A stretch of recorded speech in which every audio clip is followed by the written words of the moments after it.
Hi, everyone, and welcome to the Neil Haley Show. You can check me out on Twitter at Total Tutor, Neil S. Haley, Facebook, LinkedIn, Neil Haley, Instagram, Total Tutor, Pinterest, Neil Haley, Google+, and also on Periscope at Total Tutor. And continue the interesting monthly tapings here at BPTV that goes out simulcast for radio and television, all those fun things. But I'm excited to welcome to the program my co-host, WPL Hall of Famer, Coach Karen Hall, ESPN analyst, UNLV running rep. How are you, Karen? And I know you're excited. We're getting really close to the beginning of the school year and everything, and you have some amazing guests that are coming to the studio the next couple of weeks. Well, Neil, first of all, I'm happy to be back in the studio. Yeah. We both know I love the television. Yeah, yes, you do. But I'm really excited today because I'd like to welcome our first guest, and that's Coach Leroy Dillard to the show. Coach, welcome to the show. Well, it's a high honor to be with Mr. Neil and yourself, Ms. Hall. Thank you, Coach. Thank you. It's a pleasure to be here. Well, we're just as honored as our guests will find out very shortly about your incredible background, a life full of fitness and wellness. So, Coach, if you can take us from somewhat of the beginnings of how this started for you and some of the educational points along your way. Well, I try to be straight to the point and brief.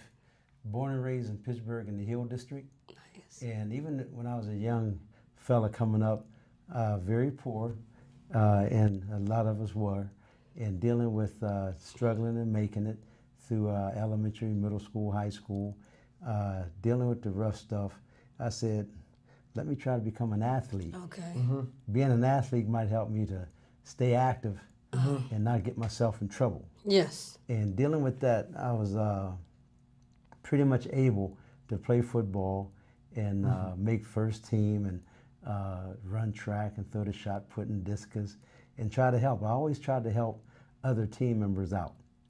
And working with the academic situations and dealing with activities after school, I would work on the paper truck.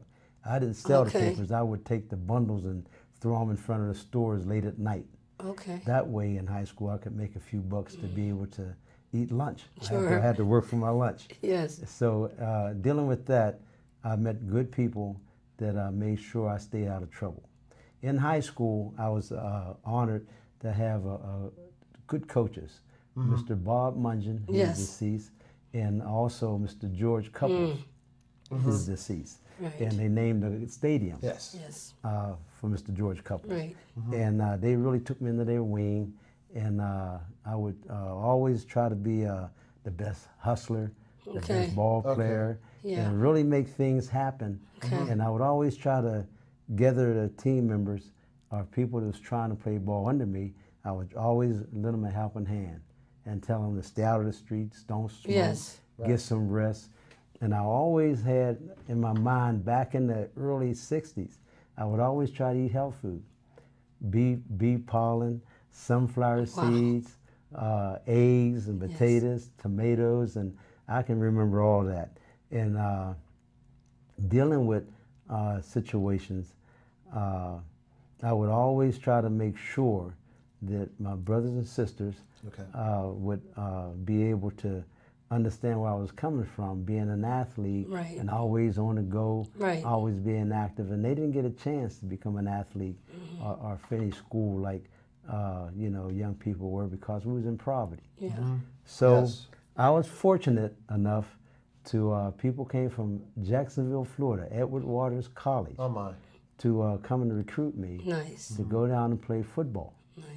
And being young, I wanted to play ball. I wasn't thinking about academics because academics wasn't in my mind. I just wanted something to say, hey, I can get up and do things. Okay, so get up and do things. I said, okay, I'll go down. So I was in a rude awakening because going down south, Jacksonville, Florida, playing football at Edward Waters College, I had a chance to run track, throw the shot put in discus, play football on a championship team. Wow. And I would block for one of the Steelers back in the 70s, and late 60s and 70s. That was Cannonball Butler, James Cannonball Butler. And he's deceased now. And blocking for him in college, and we played schools like Bethune-Cookman, the whole 100 yards. and running track in North Carolina A&T. I met other pro football players, but they were in college, and they were terrific, throwing the shot put and discus. And I'm saying, where these 6'7", 6'5", 6'4" shot putters come from? Okay, and that was a real good blessing for me to get a good experience. Okay. And I always had to work diligently into the hardcore bit. I had to sleep, eat, drink, get in the books, football, athletics. So let's rewind it, because you talked about early staying out of trouble. Right. So it took you toward the world of athletics. In all that, what you said, this whole notion of a work ethic, like the work ethic and the healthy lifestyle, was starting. So where did that come from? That, honestly, in the classroom, I was an A student. I had to really struggle. Okay. I mean, really struggle. So, in being home, trying to study, go to the school library on my spare time. In the Hill District, we had a library. I would go there and do my studying. And I would always try to get involved in weight training. So, we didn't have a place to go lift weights, so I made my own weights. I made my own weights out of. Was that the one you bought when you made it? No, yeah, I had like a broomstick and cut the one head off, and then I would get the small weights and put them on there, nail them on each side, and tape them up. Okay. And I would really pump the weights and do different exercises, and that kept my mind straight to say, hey, I'm gonna get stronger and use my mind and the ethics of trying to make it.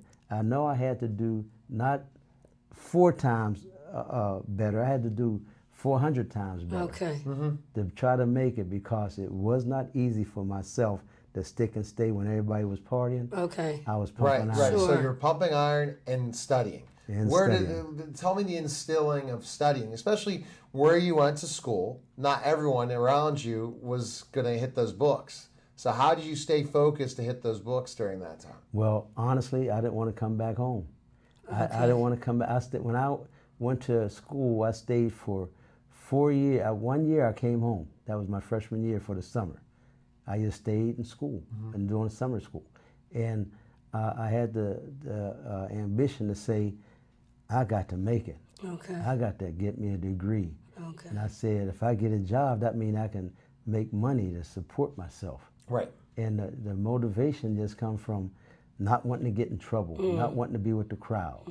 And you know, when you be a off-stand guy like that, you get all kind of conversations going. Right. The negativeness, he don't want to party, the whole 100 yards. And then, you know, time go by, and then after I got my degree from Edward Waters College, I went to Pitt and got a job with the school board and teaching phys ed and health. And found my love in trying to help students out, all kind of students.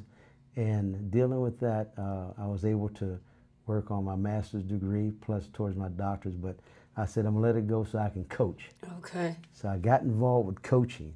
And dealing with coaching, we had a good part of the coaching was trying to mentor the kids. And I would get into the kids and tell them, hey, you got to start eating healthier. Right. All this negative food you're eating, Right. and going out there drinking all the soda and out there staying out late. I say, the girls are going to be around. You guys try to stay in school, get into the athletic bit, get into the classrooms, get to know your teachers. Right. Well, you mentioned 2 people, Robert Mungen and George Couples. So you mentioned them because somewhere in there, what effect and impact did they have on you? Mr. Bob Mungen, he came from Jacksonville, Florida. Okay, he was the type of teacher that would sit down and have time to talk with you no matter who you were. Okay. Right. Have a conversation with you, get to know you. And you get to know him, he's going to say, okay, you can make it, okay, but it's not going to be easy. Mr. George Couples, he would always take me under his wing because he liked the way I hustled, and I would help manage the other ball players by letting them be disciplined, don't start swearing, could be on time, practice, you want to practice hard or else, and things in that nature. And they showed great respect for where I was coming from, the respect bit. Yes. From a grown man helping a youngster like myself out. That's what stuck with me, right. to make sure that I was going to help somebody else out. Yes. And that's what's embedded. We had a black man and a white man and worked together in the building, yes. saying you could make it. Powerful. And never give it up. Right. And so you learned it from playing with couples and the other and Mungeon. Then you went on with the coaching staff at the university you played at. Same thing. Did you learn some stuff from that to utilize to getting that bug for coaching when you were there? Well, dealing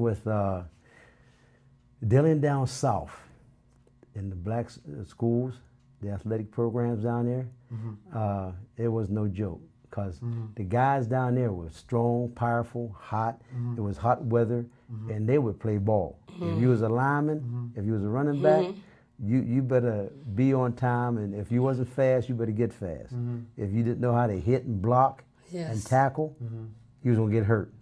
So that motivated me to make sure that I stayed extra powerful in the mind, all between the ears, or something you like to say. In between the ears, using that mind bit, and saying, I'm not going to quit, I'm not going to let it go, and if something happened to me, I'm going to still try to do something that's positive. And I think that motivation in school really helped me out. And also, I can't forget, and I will never forget, how my wife really stepped in. Nice. Girlfriend and boyfriend in college, and staying clean cut, go to the movies, go to the different activities on campus, and I couldn't wait to get to the library then, because I know she'd be there studying, and she was all-day What student. a motivation. Yeah. So that really helped me out. So how were you integrating the health and nutrition? So you're at this college and you understood the culture, because they made sure you knew it. Right. And then you're fit already, but where did you integrate this health and nutrition, physical fitness part of you? Back then, even in high school, yes, I found out that when I would practice, I wanted to get the right nutrition in me. Okay. So I started, the sunflower seeds, the peanut butter, the honey. I would drink honey in the morning if I go to school. And before ball game, I have jars of honey in my locker. And now, think about it, I'm 15, 16, 17 on up, and dealing with eggs and potatoes, something with the protein and the carbs and the whole bit. And I really honestly didn't know all the foundation like young kids know today. Yes. But I wanted to get stronger. So did you read up that these foods? So I would get articles, and I would go to the stores, and then when I got in school, GNC was just starting off down in Jacksonville, and I would go there and just get pamphlets and the whole bit, read about their vitamins, minerals, and things like that. And being in the health, being a phys ed teacher, that helped me out a lot too, about the body and dealing with the nutrition bit. Okay. So when we get back, we're going to more Coach Leroy Dillard, and we're going to go into more about his career, and then why coaching, why health and phys ed, and why still today, and continuing that process. Because, when you do what you love, especially if you do it for so long, it's because of the love and really caring for it. And it seems like you're so passionate about what you do. You're watching The Neil Haley Show, and we'll be back in just a moment.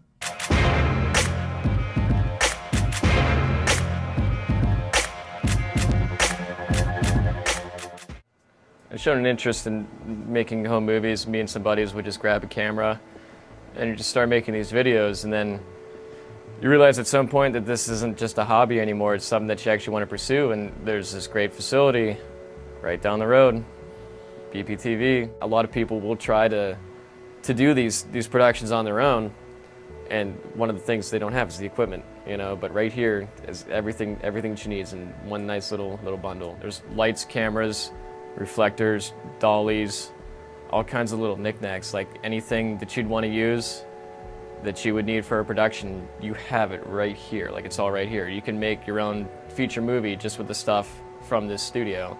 Come meet Dave Cable, let him show you around, and I think you'll realize that this is something that you could fall into regardless of your level of expertise, whether you're a beginner or even if you're a more advanced learner.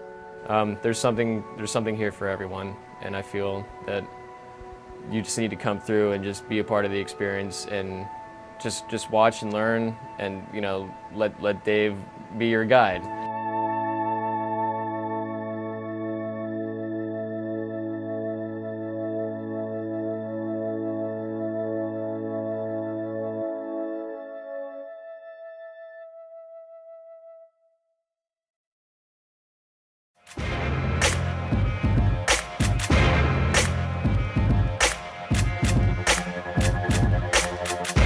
We're back to the Neil Haley Show, and I'm with Coach Karen Hall and Coach Leroy Dillard, and we're learning from Coach specifically the health and phys ed thing. So, after you left college, graduated from college, you headed back to Pittsburgh, got a job at the University of Pittsburgh.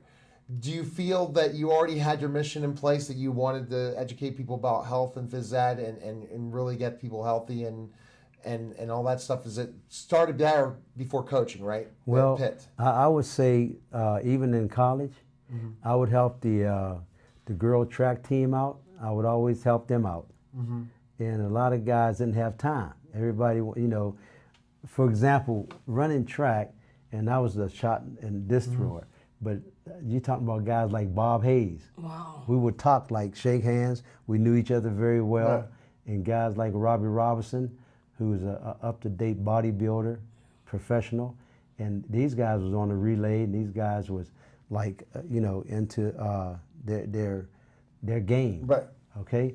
And dealing with phys ed and teaching phys ed and health, I felt that was my niche because it helped me through the lifespan that I dealt when I was young.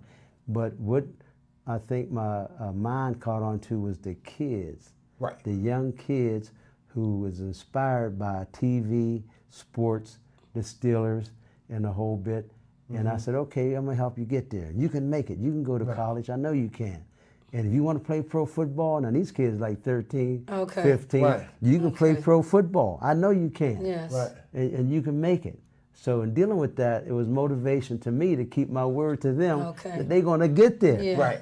And then this right here, the weight. Okay. The weight training. Okay. Okay, I would install that in their brain cells between their ears. Yes. To say you got to work out. When they found out they gonna get that body and that massive, but they had to study the plays, get their books, treat the teachers with respect. Right. And then they found themselves that people liked them when they was playing ball. Right. Seeing their name in the paper. Right. Sam Clancy. No. I had the honor to coach him when he was a little really, kid. Really? Wow. When he was a little kid coming up. And then I had the pleasure and the honor to coach him at Bashir High School football. Okay. Wow. And then he went on to Pitt and then the Cleveland Browns. Right. And there's other numbers of guys that I could name that, they made it because they were good athletes and good scholars. But I'm saying that I was blessed to be able to give them a helping hand. So how were you, let me ask you this, you're doing the coaching thing at the high school, and I know about your show. Like Neil, Coach was like really into the fitness. So can you talk about your show that you did for men and women? And were you doing that while you were coaching? No, I had a program, Mr. Neil, Stay in Shape Women's World. Okay. TV program. Okay. Yeah. And the whole bit. And Patrice King, I used to be on her show. Oh, really? Okay. And dealing with that, I was still teaching, coaching, taking care of my family, making sure that, and I had to make a living for my family. Right. Okay. I have 2 daughters, went to Central Catholic. Okay. And Oakland Catholic. Oakland Catholic. And dealing with that, I would try to motivate guys to go to Central Catholic if they want to play ball and get different subjects, not trying to chase them away from the public schools. Right. So in dealing with that, the time span was like motivation in myself. Okay. Get my rest. Yes. Eat right. Right. But make sure I do these things. Okay. And that's why I try to tell youngsters today that's kind of sluggish. I'm not going to say they're lazy. They need more guidance. Right. Okay. To make sure they wake up and have a program so they can do different things. Right. And don't count the things they do. Just do them right. Exactly. And they can make it through and get some rest. Right. Because you can't stay up with the owls all night and fly with the eagles during the day. No, you can't. It ain't going to work. And a lot of them done it. And even today, 50 years passed, and I still have guys come by my house and thank me. Wow. Wow. Because they got a family, some of them been in the service, became high officers and so forth, because I would say it's not me.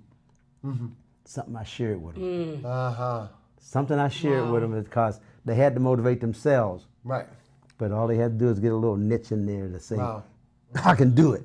Right. I can motivate myself. Who would you say another athlete, you talked about Sam Clancy that you coached that went on to greatness? Would you say Sam's the biggest, or are you? Oh, Sam and there's a number of guys off the tip of my head. Alvin Bethea from he went to North Carolina, and we would talk a lot. Okay, when we used to throw the shot put and discus, and he was big disc thrower, one of the best in the conference, and we would talk about all kind of motivation things that he could make it. He became all pro number of years. And then, if not mistaken, his son played pro. And dealing with that, and Pittsburgh has so many athletes come out of Pittsburgh. Right. All kind of athletes, all nationalities. And they would come to the gym and I would work them out. I was taught at Bashir, coached at Bashir, Westinghouse, and had a gym, and they would come to my gym to work out. And they would play against the guys. Some of the guys were different at different high schools, but I still work them out. And that way, it was a niche for them to say, hey, here's a coach that I'm going to play against, but he's still working me out. And then on the field, I'd be telling my guys to rough them up, stop them, don't let them get no kind of yardage, the whole 100 yards, you know. Well, in the culture that we live in today, it's so fitness-driven now, so health conscious. So have you seen the pendulum swing from here to where we are today in terms of everyone wants to, you see everybody running on the outside. You see the health clubs are full today. What's your thought of the culture that we live in today regarding the whole fitness craze? Well, it's a big blessing to see people working out, number one. I have to give all that credit. Yes. And sometimes it's good to see trainers, how they coming around. And we all know that health food, training, and what the trainers have to go through today, I think it's pretty much on the ball because they have to be certified. Yes. Being certified is like a thing where the person they're going to train is going to be kept pretty much on the ball. Right. Okay? Sometimes we have to watch that sometimes it's a money thing. Somebody want to train somebody because they want to make a few bucks. Yes. But don't train somebody to make, and just tell them to go through a process and they're not going to get it for 10 years. You need to have that coaching and teaching ability to train people. Yeah, you got to feel it and you got to know it and be honest. You got to be honest to a person and say, don't do this one. Leave the machine alone. Your body is not ready for that. Right. Don't just say, you can do it. Get done and go ahead. Okay. You got to check their body out because if you notice that a lot of people get hurt on spinning, on jogging, on a treadmill, and lifting weights. A lot of people get hurt, but they won't tell you. They will not tell you they're hurt because they're embarrassed and they want to be the top dog. So you think also that might be because the trainer is pushing them. So if they say that they're hurt, well, now he or she's going to think that I don't want to work hard and then I might lose this person. You're saying a lot there. You're saying a lot because a lot of them just want you to sign up and then quit, and then they made the money and they were paying for X amount of months. Now that's the part where I'm saying that I like myself, I like to get my dues, okay? Right. Yes. But I'm an honest, old-fashioned guy. I'm going to make sure that person's going to work. I'm going to make sure they do well. If they can't take the pressure, I'll let them know, maybe get another trainer. Okay. So, but that's the honesty in you as a trainer. So do you have like a consulting, or I should say a conversation before you go into this partnership? Not just at the beginning, straight through. Okay. Even after the session, I spend it. Sometime, you don't want a trainer that's going to just ship you out. I'll work you out, Neil, and then you get a good workout. I say, okay, Neil, I'll see you later. Okay, I'll see you, let me look at my tab. I'll see you next Wednesday, okay? And then I look at you and say, okay, I'll see you tomorrow, bye. Okay. How's your health food today, last night? Right. Hey, you went on a trip now. Did you eat much? Did you work out? Right. Did they have a workout gym? So are you doing some personal training with teaching as well? Oh, yeah. Well, right now, I taught for the board 40 years, Board of Education for 40 years, and then I went to another program with students from the Board of Education for 4 years. Okay. And dealing with that, Mr. Neal, it's like I do personal training now. And I still help youngsters out, going to school, check on them while they're in college, and at the YMCA in the Hill District, the new YMCA. Okay. I do it because I like to pay back. The way I came up in the Hill or anywhere else, I like to help people out. So you retired from board? I retired from the board and the other programs that I was in. And but you still want to work with kids, and you still want to do that stuff. Because kids today, Mr. Neal, these kids today, if you find somebody in my category, been working with them like 50 years, okay? Someone else could be a science teacher, math teacher, English teacher. Yes. They know these kids up to date. Absolutely. When you find out that you can't go in and try to guide or help, you know, maybe you don't have the time, but that's what they need. They need some old school understanding. There's opportunity. There's opportunities. You got to be able to show it. Look at the Pittsburgh Promise and the Pittsburgh. There's so much out here for these kids. But if they don't think they have that opportunity, they think they only have certain things, and then you show them what you've done in your life and say, hey, this is what I do, and this is how I feel, and this is what I'm doing. You are that role model, and then you pay attention and spend time with them. You've been an athlete. You're still an athlete. And the way you came up, you didn't have nothing like these kids have today. Absolutely not. And the skills that you have and the whole bit, you had to still hustle. These kids, you know, some of them, up to date, no matter where they are, where they come from, they want that uniform on. They go out and hit a three-pointer, the game's over. Their game is over. That's the highlight. That's it. That's the highlight. That's the highlight. They get 20 yards, then they almost get a touchdown, and then the fullback get the touchdown for them. They get upset. Yeah. Their job is to get the ball downfield. Right. It seems like you have that great mission for sure, Coach, and that's fantastic. And I'll be rooting for you of what you're trying to do. So the new Homewood YMCA, you're doing some stuff there. The Hill District. Hill District.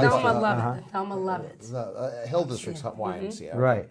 I don't know where I got Homewood. Maybe No, they got the Y out there too. And Homewood, that's where Westinghouse High School. Yeah. A lot of our kids worked at the YMCA out there. Okay, so you're at the Hill District. Hill District one. And seeing the opportunity to shape young minds and help people and things like that. And also, Mr. Neal, older senior citizens, you'll find more. Wow. It's so beautiful to see the older senior citizens working out. I love it. Wow. They get in there and they doing the arm wheel and they doing the leg pedal. And I always try to encourage them. And sometimes soon they see me, they come and ask me a question. Great. I'll go right to them. So you're devoting it, so your life to health and fitness. You bring the weight here to show us and say that you went the old school way when you lifted weights. Now the weights are completely different. Yes. And still working out today and trying to help others. So I appreciate you coming by for My pleasure. Coach. All right. Coach, wonderful to have you, Coach. Thank you. All right, thanks. All right, guys, that was the Neal Haley Show. Take care, and we'll talk next week.